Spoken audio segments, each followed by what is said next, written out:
What's up, Achievers? Welcome back to our channel. If you're new here, welcome. If you've been around and you follow us on Instagram, awesome. Glad to have you back. Today, we're gonna go over a deadlift tip that will hopefully dramatically impact your form and your technique and hopefully make you a lot stronger.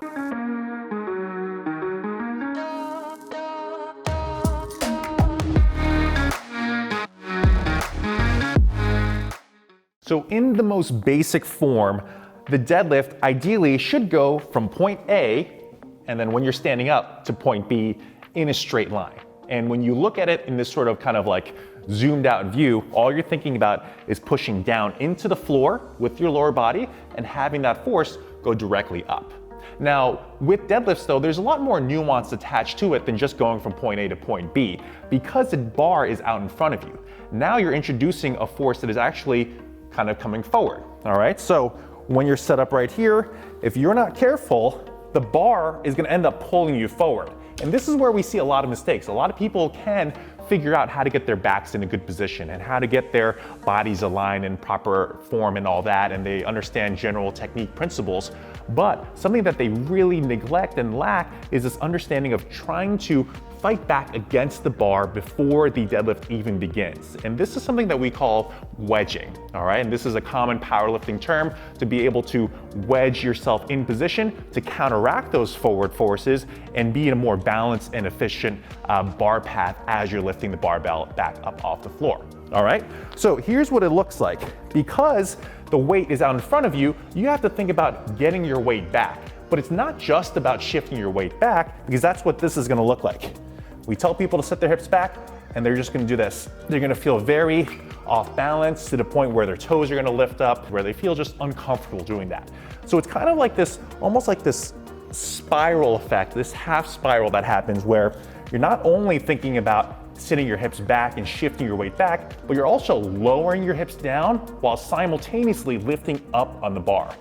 And now some people call this taking the slack out of the bar. Basically, all you're doing is creating this sort of like half spiral where you're really buffering yourself against that forward pull of the bar, and that's gonna lead to a much more efficient bar path, all right? So when you're coming down into position, you're gonna grab the bar, and instead of just lifting from here, you're really thinking about sitting your hips back, lowering your hips down, while simultaneously lifting up on the barbell.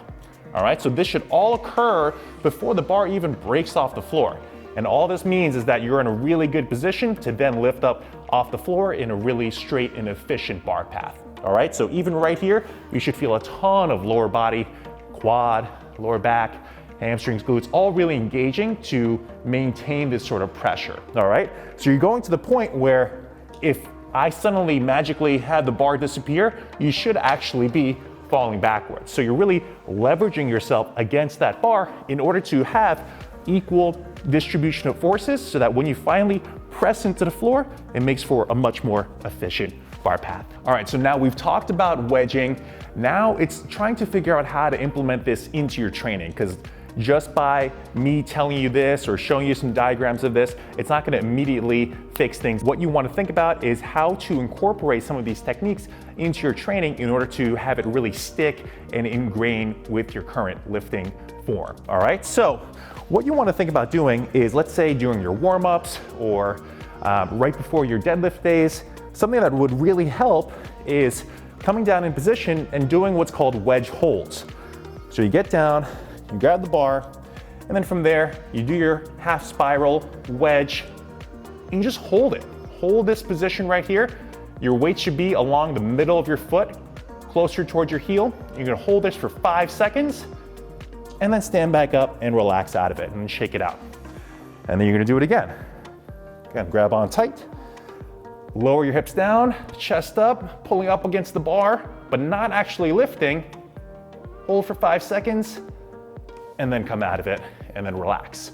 So doing a few sets of 5-second holds can really just make sure that you're balanced and really well aligned. And it helps to actually have a video or your phone right over on your profile there to kind of video yourself as you're doing this, just to make sure that everything lines up properly, all right? Now let's say that feels really good, you've been doing videos and it looks good. What you can also do, the next step would be going into this wedge position and then actually lifting off 1 inch off the floor. All right, now some people can get into this perfect wedge position and feel really good, but as soon as they lift off the floor, they start to again then shift forward because they're just used to that sort of pulling pattern. What you want to think about is wedging, lift barely off the floor, and see if you can maintain all these same angles.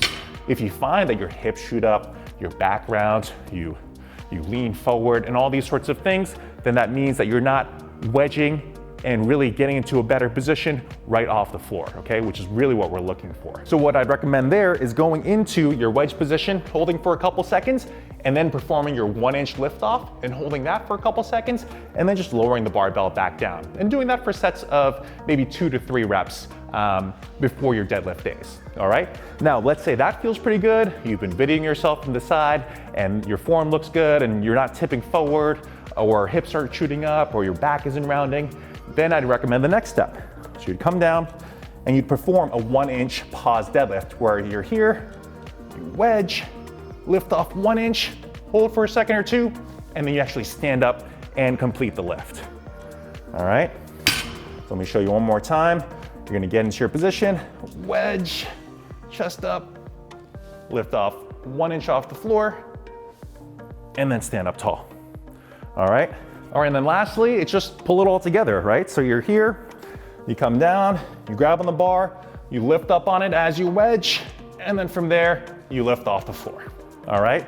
Now, if you feel like all of a sudden your technique goes out the window, all you need to do is just slow it down a little bit. You can perform what we call a slow concentric deadlift, where you're here, wedge, and go 5, 4, 3, 2, 1, all right? Because oftentimes, especially if you're using less weight than you can actually lift, where we're always thinking about like lifting as hard as possible or gripping and ripping, and as soon as you insert speed too quickly into the equation, then all the technique work that we've been doing kind of goes out the window. So it really helps to just slow things down. So if you have any issues with driving forward or lower back rounding or hips shooting up, these sorts of attention to detail, skill specific drills should really help a lot. All right, so that's what I have for you today. So again, if you are having difficulty with that kind of forward lean, it really helps to think about sitting yourself back, but not just shifting your weight back, but kind of lowering your hips down while simultaneously pulling up on the bar, and that'll really help to even out those sorts of forces, right? And then from there, you can play around with the different drills that I mentioned before. So we can go over the wedge iso holds, where you hold for 5 seconds at a time. Then you can go into your wedge iso hold into a 1 inch lift off, where you hold it 1 inch off the floor for about a second or two before lowering back down and doing that for 2 to 3 reps or so. And then moving on into your 1 inch lift off to a deadlift to finally either a full-on deadlift or a slow concentric deadlift, and kind of following that format. And if at any point you feel stuck or if it doesn't feel great, just stay there. You can stay there for a week, you can stay there for a month, you can stay there for as long as you need before moving on to the next step of the progression. We don't expect you to follow through all of these in one day. In fact, that's probably rushing the process too much. So just take your time. It's not a race. Your deadlifts will keep getting better with each stage of this progression, and I hope it helps out. All right, so that's what I have for you today.